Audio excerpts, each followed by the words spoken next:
Welcome to Abhinav Bharat. నేను journalist Ravichandra. రాష్ట్ర వ్యాప్తంగా సంచలనం సృష్టించినటువంటి విశాఖపట్నం ఆర్డీఓ శ్రీలేఖ బదిలీ అంశంలో ఇక్కడ భయంకరమైన కుట్రలు దాగి ఉన్నాయని తెలుస్తుంది.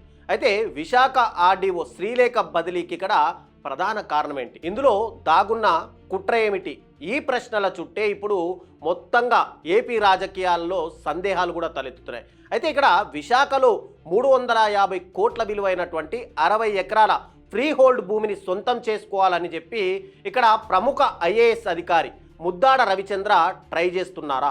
ఆ భూమిని మాజీ సీఎస్ జవహర్ రెడ్డి గతంలోనే కొనుగోలు చేశారని చెప్పి కూటమి ప్రభుత్వంలో, ఇప్పుడు కూటమి ప్రభుత్వం అధికారంలో ఉంది కాబట్టి ఆ ప్రభుత్వంలో తనకు పని కాదని తెలిసే ఇక్కడ ముద్దాడ రవిచంద్రతో బేరం కుదుర్చుకున్నారని చెప్పి ఒక వార్తలు వస్తున్నాయి.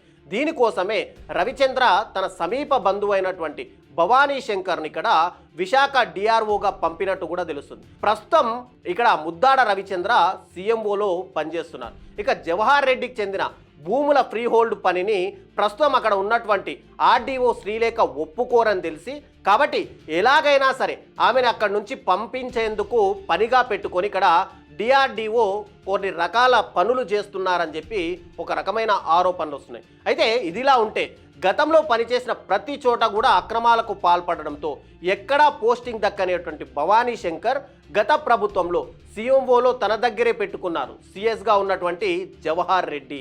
ఇప్పుడు కూటమి ప్రభుత్వంలో విశాఖ డిఆర్ఓగా భవానీ శంకర్ను నియమించి ఫ్రీ హోల్డ్ భూముల విషయంలో మాజీ సీఎస్ జవహర్ రెడ్డితో ఇక్కడ ముద్దాడ రవిచంద్ర అనే వ్యక్తి కుమ్మక్కయ్యారని, దీని వెనక కోట్లాది రూపాయలు కొట్టేసే స్కెచ్ ఉందని చెప్పి ఒక రకమైన టాక్ వినిపిస్తుంది.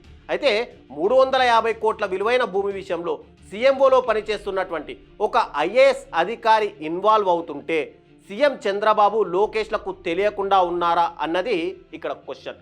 అదే కనుక నిజమైతే ఇలాంటి అధికారుల వల్ల ప్రభుత్వం పరువు అనేది నిండా మునిగిపోదా? నిజానిజాలు తెలుసుకొని ఇలాంటి అధికారులను వదిలించుకోవడం ద్వారా ఇప్పటికైనా ప్రభుత్వము మేల్కొంటుందా లేదా? ఫ్రీ హోల్డ్ పనిని ఇక్కడ విశాఖ డిఆర్ఓ శ్రీలేఖ ద్వారా చేయించుకోవడం సాధ్యం కాదని భావించినటువంటి మద్దాడ రవిచంద్ర తనకు అనుకూలంగా పనిచేసే అధికారిని ఇక్కడ ఆర్డీఓగా నియమించుకోవడం కోసం ప్రస్తుతం ఆర్డీఓ పైన ఏదో ఒక వివాదం సృష్టించాలి, వేటు పడేలా చేసి ఏదైతే 350 కోట్ల విలువైన భూమిని ఆమె అడ్డు తొలగించుకోవాలన్నది ఇక్కడ సీఎంఓ ఉన్నతాధికారి పన్నాగంగా ఒక ప్రచారం అయితే జరుగుతుంది.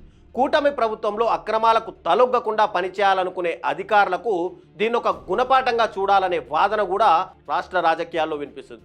ఎందుకంటే సీఎంఓలో ఉన్న అధికారి ఏది కావాలనుకుంటే అది దక్కాల్సిందేనని, సీఎంతో సహా ఇంకెవరు కూడా ఆయన పవర్ను ఆపలేరని చెప్పి ఒక గుసగుసలు వినిపిస్తున్నాయి. ఇప్పటికైనా సరే కూటమి ప్రభుత్వం మేలుకొని సీఎంఓ ప్రక్షాళన గనక చేయకుంటే ఇలా నిజాయితీ పరులైన అధికారులు ఎందరో కూడా సైలెంట్ అయిపోతారని చెప్పి సీనియర్లు సైతం హెచ్చరిస్తున్నారు. ప్రభుత్వం ఎన్ని పథకాలు ఇచ్చినా సరైన అధికారులను ఉన్నత స్థానాలలో గనక ఉంచుకోకపోతే ఎలాంటి ప్రయోజనం ఉండదని చెప్పి ఇక్కడ వాళ్ళు హితవు చెబుతున్నారు. దీనిపై ఇప్పటికే రాష్ట్ర ప్రభుత్వం స్పందించి ఇద్దరు అధికారులను ఇక్కడ ఇమ్మీడియట్గా విధుల నుంచి తొలగించాలని చెప్పి కలెక్టర్కి కూడా ఇప్పటికే ఆదేశాలు జారీ చేసింది. కలెక్టర్ ఆదేశాలతో వీళ్ళిద్దరిని కూడా ఇప్పటికే విధుల నుంచి అయితే తొలగించారు. అయితే ఇంకా దీని మూలాలు ఎక్కడెక్కడ ఉన్నాయి, నిజంగానే సీఎంఓలో అధికారుల ఇన్వాల్వ్మెంట్ ఉందా, ఇక్కడ విశాఖపట్నంలో ఈ ఫ్రీ హోల్డ్ భూములకు సంబంధించి ఇంకా ఎవరెవరు తెర వెనుక ఉన్నారు, దీనిపై మూలాలను ప్రతి దాన్ని కూడా కూటమి ప్రభుత్వం కనుక్కొని వీళ్ళందరిపైన గనక చర్యలు తీసుకోకుంటే రాబోయే రోజుల్లో కూటమి ప్రభుత్వానికి చెడ్డ పేరు వస్తుందనడంలో ఎలాంటి సందేహం అయితే లేదు.